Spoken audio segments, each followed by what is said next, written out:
ce pays de chasse. Joe prétendait que le besoin de viande fraîche se faisait sentir. Mais les mœurs sauvages de ce pays, l'attitude de la population, quelques coups de fusil tirés dans la direction du Victoria engagèrent le docteur à continuer son voyage. On traversait alors une contrée, théâtre de massacres et d'incendies où les luttes guerrières sont incessantes, et dans lesquelles les sultans jouent leur royaume au milieu des plus atroces carnages. Des villages nombreux, populeux, à longues cases, s'étendaient entre les grands pâturages dont l'herbe épaisse était semée de fleurs violettes. Les huttes, semblables à de vastes ruches, s'abritaient derrière des palissades hérissées.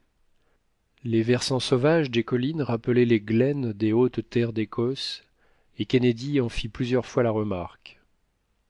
En dépit de ses efforts, le docteur portait en plein dans le nord-est, vers le mont Mendif, qui disparaissait au milieu des nuages. Les hauts sommets de ces montagnes séparent le bassin du Niger du bassin du lac Tchad.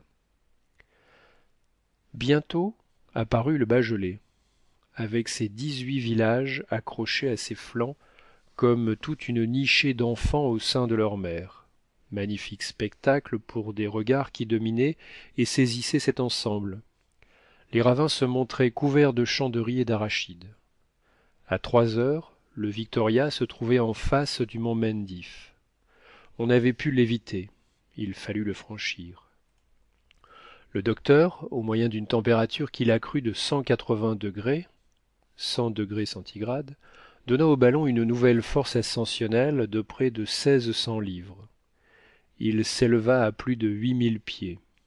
Ce fut la plus grande élévation obtenue pendant le voyage, et la température s'abaissa tellement que le docteur et ses compagnons durent recourir à leur couverture. Fergusson eut hâte de descendre, car l'enveloppe de l'aérostat se tendait à rompre. Il eut le temps de constater cependant l'origine volcanique de la montagne, dont les cratères, éteints, ne sont plus que de profonds abîmes. De grandes agglomérations de fientes d'oiseaux donnaient au flanc du Mendif l'apparence de roches calcaires, et il y avait là de quoi fumer les terres de tout le Royaume-Uni. À 5 heures, le Victoria, abrité des vents du sud, longeait doucement les pentes de la montagne et s'arrêtait dans une vaste clairière éloignée de toute habitation.